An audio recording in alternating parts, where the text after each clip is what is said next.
Alors, bonjour les amis, merci d'être là comme toujours. Donc aujourd'hui, nous allons parler de finances personnelles et plus précisément, nous allons parler de paiement différé.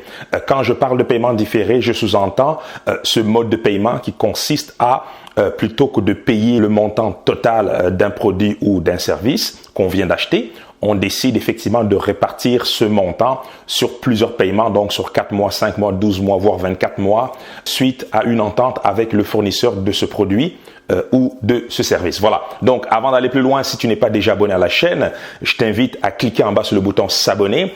Je partage régulièrement sur cette chaîne des vidéos sur les finances personnelles, l'investissement, l'entrepreneuriat et le mindset, tout simplement. Donc, partage également cette vidéo si tu aimes le contenu que je propose sur cette chaîne. Voilà. Donc, avant de commencer tout de suite, juste un petit rappel. J'ai lancé il y a quelques jours la vidéo où je présentais un outil pour faciliter effectivement le budget, donc le budget personnel. Et j'ai déjà eu de bons commentaires par rapport à cet outil. Donc, si tu n'as pas déjà vu cette vidéo, je t'invite à regarder au bas de cette vidéo. Je mettrai un lien et tu pourras voir cette vidéo. Voilà. Donc, paiement différé, est-ce que c'est une bonne pratique quand on parle d'une saine gestion de ses finances personnelles? La réponse tout de suite est non. Eh bien, pourquoi j'ai voulu aborder ce sujet?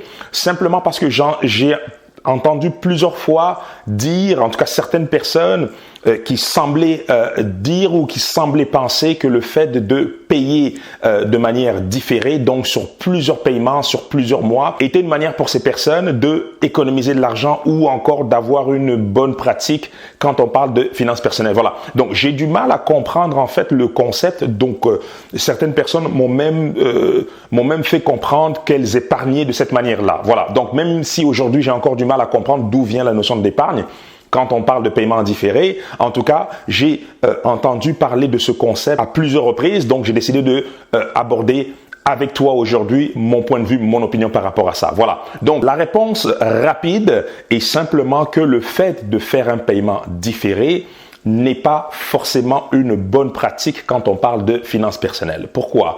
Parce que quand tu veux acheter un bien ou un service, il faut déjà te poser la question de savoir est-ce qu'il s'agit d'un actif ou d'un passif.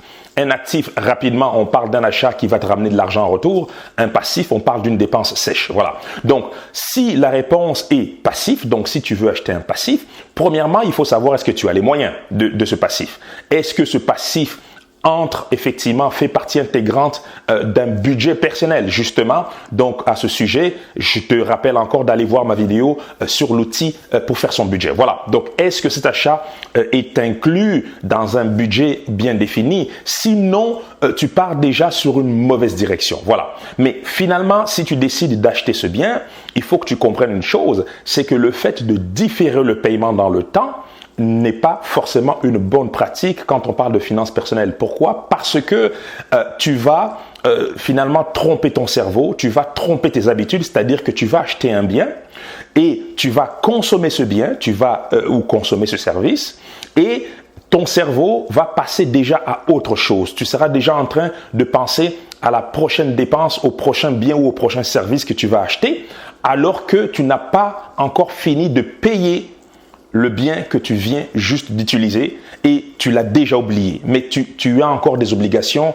vis-à-vis du fournisseur par rapport à ce bien que tu as déjà consommé. Donc, tu vois, ça biaise déjà une saine gestion des finances personnelles et ça trompe ton cerveau, ça trompe tes habitudes parce que tu rentres en mode accumulation. Déjà, le fait d'acheter un bien avec des paiements différés, c'est comme si tu achetais ce bien à crédit, tout simplement. Donc, autrement dit, c'est comme si tu n'avais pas d'argent, mais tu as décidé de consommer pareil. Tu es déjà dans une phase de surconsommation et de l'autre côté, ton cerveau a déjà consommé, si tu veux, tu as déjà répondu à une gratification instantanée et tu es déjà passé à autre chose alors que tu as encore une obligation vis-à-vis de ce fournisseur, donc tu dois encore de l'argent. Donc tu vois, c'est très très trompeur et ça vient finalement déséquilibrer ton budget si tu en as un.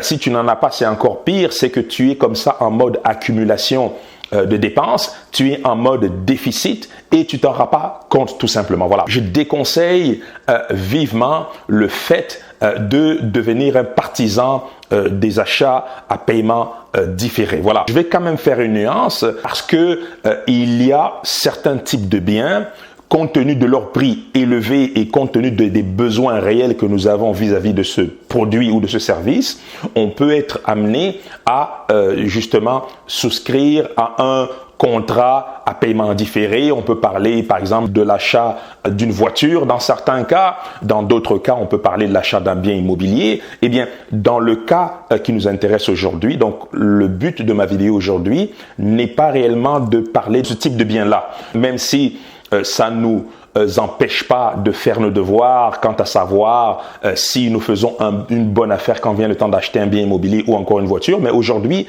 je parle vraiment des achats de biens de consommation, des biens de tous les jours. On peut parler de l'achat d'un téléviseur ou bien des produits électroménagers ou encore, en tout cas, bref, tu l'as compris, ou encore d'achat de vêtements. C'est vraiment un danger.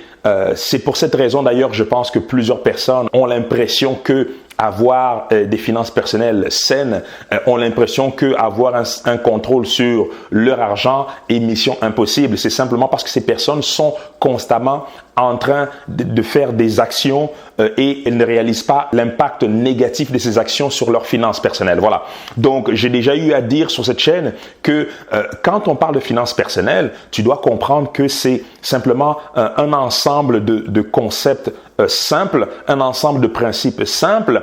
Et malheureusement, beaucoup trop souvent, nous avons tendance à ignorer, à occulter ces principes, à faire de l'aveuglement volontaire. Et des fois, c'est inconscient tout simplement. On ne réalise pas, mais c'est parce qu'on a développé des habitudes qui, au final, vont nous nuire quand on parle de notre argent, tout simplement. Voilà. Donc, en résumé, tu l'as compris, quand on parle d'acheter avec des paiements différés, tu dois déjà être certain qu'on parle ici, donc déjà faire la différence à savoir est-ce que c'est un passif ou un actif. Dans le cas d'un actif, tant mieux, même si tu as des paiements différés, mais compte tenu du fait que cet achat va te ramener de l'argent, idéalement cet argent doit être supérieur au coût que tu payes. Et je vais préciser aussi, même si le contrat à paiement différé qu'on te donne est sans intérêt, eh bien ça ne change rien à ce que je viens de te raconter aujourd'hui. Donc le principe il est le même, ce n'est pas vraiment le concept des intérêts qui me dérange, même si effectivement quand on fait des paiements différés et en plus on doit payer des intérêts là-dessus, donc tu comprends, on est doublement dans le trou, donc on a pris deux fois une mauvaise direction tout simplement. Voilà, donc faut faire très attention. Voilà, donc j'espère que j'ai été quand même assez clair sur cette vidéo. Je te rappelle d'aller voir ma dernière vidéo sur l'outil que j'ai eu à présenter il y a quelques jours pour bien faire ton budget personnel en seulement quelques minutes par semaine. Tu vas voir, tu vas adorer. Et justement, le fait d'avoir un budget équilibré évite justement de ce fait de prendre des décisions qui ne sont pas toujours à notre avantage quand on parle de nos finances personnelles. Voilà. Donc, sur ce, je te dis à très bientôt pour une nouvelle vidéo. N'hésite pas à t'abonner si ce n'est pas déjà fait. N'hésite pas à partager si tu aimes le contenu que je propose sur cette chaîne. Santé, amour, bonheur et prospérité. À très bientôt.